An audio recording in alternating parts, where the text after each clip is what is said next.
E essa sensação de não ser visto fazia com que ele quebrasse regras e sempre fosse visto como um problema. Passou por 9 colégios, 9 escolas, e ele sempre foi mal visto. Ou melhor, não foi visto da forma que ele gostaria, porque a vontade dele era que os pais tivessem orgulho de quem ele estava se tornando, e isso estava sendo o inverso. Olá, como você está? Eu espero que você esteja muitíssimo bem. Mais uma vez aqui conversando com vocês sobre um assunto muito importante, que é o comportamento humano e todo o processo neurofisiológico que acontece nestas vindas das emoções, o processo do sistema límbico, o processo da amígdala neural e tudo mais que envolve o nosso cérebro. Lembrando, eu sou Adilson Campos e hoje eu venho aqui falar mais um pouquinho com você sobre neurociência comportamental. E hoje eu quero dizer para você que é um prazer imenso tê-lo aqui comigo, nesta jornada incrível que nós estamos iniciando nesse mundo, nesse universo incrível da neurociência.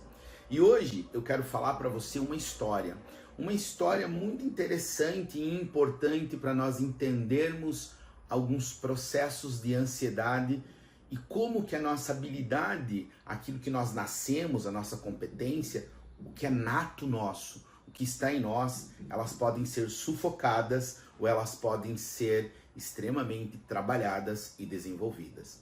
Essa história é de um menino que ele sempre teve uma energia muito grande, ele sempre teve uma vontade de aprender muito grande, mas ele passou por alguns traumas na primeira e segunda infância.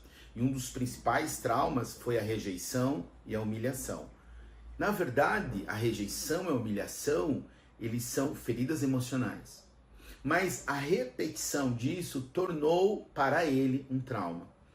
E ele começou a refletir dentro do processo educacional, cognitivo, todo esse problema que ele viveu na vida, na casa, na família e na sociedade onde ele estava inserido.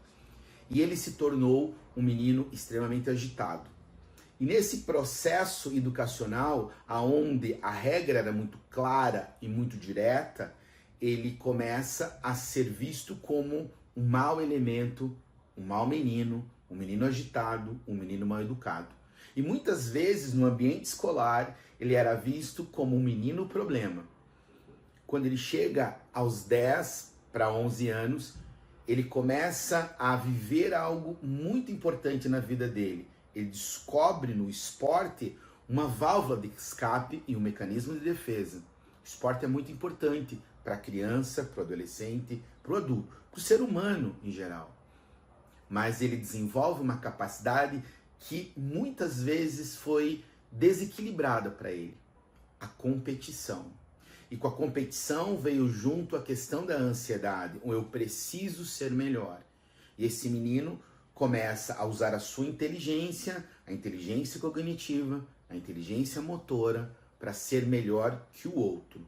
E ele entra numa competição muito complicada e essa ansiedade começa a acelerar. Porque a ansiedade, ela acelera todo o processo fisiológico, inclusive as sinapses neurais. Todo o batimento cardíaco é alterado e todo o sistema neurofisiológico, consequentemente, será afetado. E ele treina muito, ele busca uma posição. E nesse processo de buscar uma posição, ele começa a perder a questão do limite e a não respeitar algumas regras. Por mais que o esporte ensinasse para ele as regras eram respeitadas naquelas que ele acreditava que deveria. E nesse processo dos 11 aos 14 anos, esse menino, ele passa por 9 escolas, 9 colégios, porque ele era visto como um menino mal educado, um menino incompetente, um menino que tinha dificuldade. Porque ele precisava parecer um menino de estatura baixa e com corpo, devido às feridas emocionais e os traumas vividos, ele tem um corpo que não é um padrão. Ele é considerado gordinho. Então ele precisava mostrar esta habilidade e esse poder de forma diferente. Quando ele entrava na quadra para praticar os esportes, que ele praticava todos os esportes, ele entrava e ali ele se sentia igual. Ali não tinha altura, ali não tinha cor de pele. O que valia ali era habilidade. E isso ele desenvolveu bem, porque ele treinava habilidade. Ele não era o maior em estatura, mas ele era o melhor na habilidade, porque a habilidade precisa ser treinada. Mas ele tinha que combater algo importante, a ansiedade. E aqui fica uma dica para todos dentro dessa história. A ansiedade, ela vai ser equilibrada quando você começar a fazer atividade física regular, quando você respeitar o seu corpo e motivar. Só que essa motivação desse menino, ela acabou sendo um problema, porque ele precisava provar para todo mundo que ele era melhor. E entrou junto com a ansiedade, a arrogância e o desejo de ser melhor. Como ele tinha uma estatura mais baixa, quando ele começava o aquecimento e no jogo, ele sobressaía por a sua habilidade. E no final do jogo ele sempre era visto. E era o que ele sempre buscou. Mas ele buscou ser visto pelos seus pais. Isso não aconteceu. Ou não aconteceu da forma que ele queria. E essa sensação de não ser visto fazia com que ele quebrasse regras e sempre fosse visto como um problema. Passou por 9 colégios, 9 escolas, e ele sempre foi mal visto. Ou melhor, não foi visto da forma que ele gostaria. Porque a vontade dele era que os pais tivessem orgulho de quem ele estava se tornando. E isso estava sendo o inverso. Até que com 14 anos, ele conhece uma pessoa que vai transformar a sua vida. Ele com 14 anos, ele vai para um colégio, e esse colégio é um colégio muito grande, e no primeiro dia de aula, ele tem contato com professores diferentes. E no segundo dia de aula, ele tem contato com uma professora chamada Sônia. Uma mulher de fala mansa e tranquila, mas uma mulher com autoridade no olhar, com autoridade na postura. E ela, ao olhar este menino lá no fundo da sala, isolado, ela traz esse menino, não para frente, mas para o meio dessa sala. E ela vai dizer para esse menino que ele pode ser o que ele quiser. Todo ser humano pode ser o que quiser, mas ele precisa querer, ele precisa lutar, ele precisa buscar para ser. E esse menino, nesse momento, ele fica chocado com essa situação. Por quê? Porque ele não estava acostumado a ser visto dessa forma. E quando essa professora faz uma dinâmica diferente, uma professora de matemática, ela estava ali proporcionando para os alunos dela resolução de problemas, resolução de conflitos. Ela faz uma dinâmica onde junta 2 alunos. E ele, sem saber, ele acaba sendo acoplado, criado uma conexão com uma pessoa que tinha muitas dificuldades em matemática. Mas ele era muito bom em matemática. Ele dominava a matemática. E a professora, usando da sua inteligência cognitiva, emocional e social, ela junta 2 pessoas totalmente diferentes no universo que deu muito certo. Ela olhou para eles. E nesse momento, esse menino que era o problema, o mal educado, o menino que só trazia conflitos e problemas para os professores, ele passa a sentir que ele tem valor para aquela professora. E no final dessa aula, após o trabalho, a professora chega e fala para esses 2 alunos improváveis, 2 alunos com problemas diferentes, problemas sociais diferentes, problemas emocionais diferentes, mas eles se tornavam igual em suas diferenças. Essa professora, no final da aula, fica apenas com esses 2 alunos e fala para eles, de uma forma direta, de uma forma olho no olho: eu confio em vocês. Eu espero que vocês sejam o equilíbrio dessa turma. Eu espero que no final do ano vocês sejam a melhor turma desse colégio. Eu acredito em você. Essa professora despertou nesse menino o lado competitivo de uma forma extremamente positiva. E ele começou a entender naquele momento que ele poderia ser diferente. Que ele poderia, ao invés de competir, colaborar. E ele percebeu que a educação pode mudar a vida. E esse menino, ele estuda, ele se torna os melhores, E no outro ano ele vai para um outro colégio, recebe uma bolsa, ele vai ter outras oportunidades. Esse menino com 17 anos, ele está na faculdade e com 21 anos ele está no processo da primeira formatura no ensino superior. Só que a ansiedade continuava com ele. A ansiedade era algo que gritava. Por quê? Porque no dia que ele estava na sua formatura, com 21 anos, se tornando professor, porque a professora Sônia despertou esse desejo dele em ensinar. A hora que ele estava formando, tendo algumas honrarias na hora da formatura, sendo o orador da turma, a hora que ele sobe naquele palco e todo mundo estava olhando para ele, era o que ele buscava a vida inteira, ele corre seus olhos rapidamente em todo o público. Ele procura simplesmente o seu pai e a sua mãe. E ele não encontra. A ansiedade nesse momento, ela grita, ela vem com uma força violenta, arrebenta o seu coração, a sua mente. Ele aprende algo importante, respirar, porque ele tinha uma responsabilidade a ser executada naquele momento. E como ele sempre foi competitivo e ele aprendeu, de certa forma, a ser colaborativo, ele precisava desempenhar essa função. E quando ele chega no púlpito para começar a falar, ele corre mais uma vez o olhar. Talvez com uma esperança de ver o seu pai, porque a sua mãe já não poderia mais ver, porque ela já não fazia mais parte desse plano. Ela já tinha ido para o lugar que é nosso, definitivo. Ele não encontra. Ele sente que as pernas nesse momento tremem, o coração acelera, mas a hora que ele busca novamente olhar, ele encontra um reforço lá na plateia. Seus irmãos. Seus irmãos que não sofreram a mesma coisa que ele, mas sofreram um processo diferente. Os seus irmãos com um olhar de alegria e orgulho e vibrando com ele. As suas irmãs com um amor incrível, dando a força que ele precisava. Ele respira e ele vai continuar. Ele vai fazer o que precisa fazer. E ele vai fazer com excelência, porque ele aprendeu a fazer com excelência. Mas quando termina toda a solenidade, algo estava faltando. Estava fragmentado. E aí ele se pergunta, será que vale a pena continuar?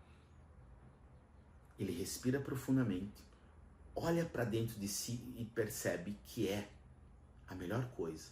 E ele entende que ele precisa buscar ser melhor todos os dias. Todos os dias. E ele começa uma trajetória. E mergulha nos estudos, mergulha na vida e a ansiedade sempre acompanhando ele. Hoje, esse menino que era um problema, que em 4 anos passou por 9 escolas, ele se torna um doutor. Ele se torna um doutor através de pessoas que apoiaram, de mulheres que estiveram do lado dele, as irmãs, as cunhadas, de homens que estiveram do lado dele, os irmãos e os cunhados, e de uma pessoa incrível que Deus traz para a vida dele, que é a sua esposa. A esposa que vai dar o alicerce para ele, é a esposa que vai olhar. Vai ter conflitos, com certeza, mas vai ensinar ele a ser o que ele sempre buscou ser, homem. Ele tem filhos e hoje ele tem uma vida equilibrada, perfeita? Não. Ele luta até hoje contra os seus traumas, ele luta até hoje contra as suas feridas abertas, que agora se tornaram cicatrizes, e ele luta contra a ansiedade todos os dias, porque ele entendeu que é um processo e que eu não consigo tirar de uma forma rápida essa ansiedade, mas ele pode trabalhar, e ele conseguiu fazer isso desenvolvendo a sua habilidade e a sua competência. Hoje ele descobriu que a vida é para ser vivida o hoje, o agora, o presente. Ele precisa ser um presente. E que você não precisa ser melhor do que ninguém. Você não nasceu para ser melhor que o outro. Você nasceu para ser melhor que você mesmo. Ser melhor amanhã do que eu fui hoje, do que eu estou sendo hoje. Ele descobriu que ele é capaz de fazer o que ele quiser, desde que ele queira e ele faça.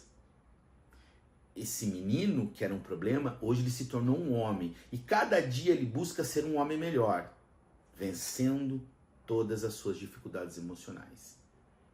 E ele entende que esse título talvez não signifique muita coisa, mas o processo para chegar a esse título vai falar muito sobre quem ele é. E esse menino que eu estou falando essa história, sou eu. Sou eu que estou contando essa história, segurando a ansiedade e as emoções para falar da minha história de uma forma tranquila. Eu sou exemplo vivo de que se nós trabalharmos as nossas habilidades, nós vamos chegar aonde nós quisermos. Todos nós nascemos para ser felizes, para sermos felizes de verdade. E nós não vamos ser felizes 24 horas por dia, nós vamos ser felizes em momentos. E eu quero perguntar para você, você é feliz? Você está sendo feliz? Você consegue reconhecer a sua habilidade? Você consegue reconhecer a sua competência? Você consegue reconhecer a sua força? Ou a ansiedade está tomando conta de você? Porque ela tomou conta de mim muitas vezes, muitos dias. E até hoje eu tenho que lutar contra isso. Tem dias que eu tenho vontade de desistir. Tem dias que eu me acho insuficiente. Tem dias que eu acho que eu não vou conseguir levantar, mas eu respiro, tento controlar essa ansiedade, controlo ela e começo um novo dia, porque o nosso presente, ele pode ser um grande presente todo dia. Olhe para você, olhe para o espelho, diga para você mesmo, eu sou capaz de fazer o que eu quiser, eu sou capaz de ser quem eu quiser. Lute contra as feridas, os traumas, as dores emocionais. Acredite em você. Acredite que você pode. Acredite que você pode ser melhor, não que o outro, mas melhor que você mesmo. Todo dia, um pouco mais, um pouco além. Gradativamente.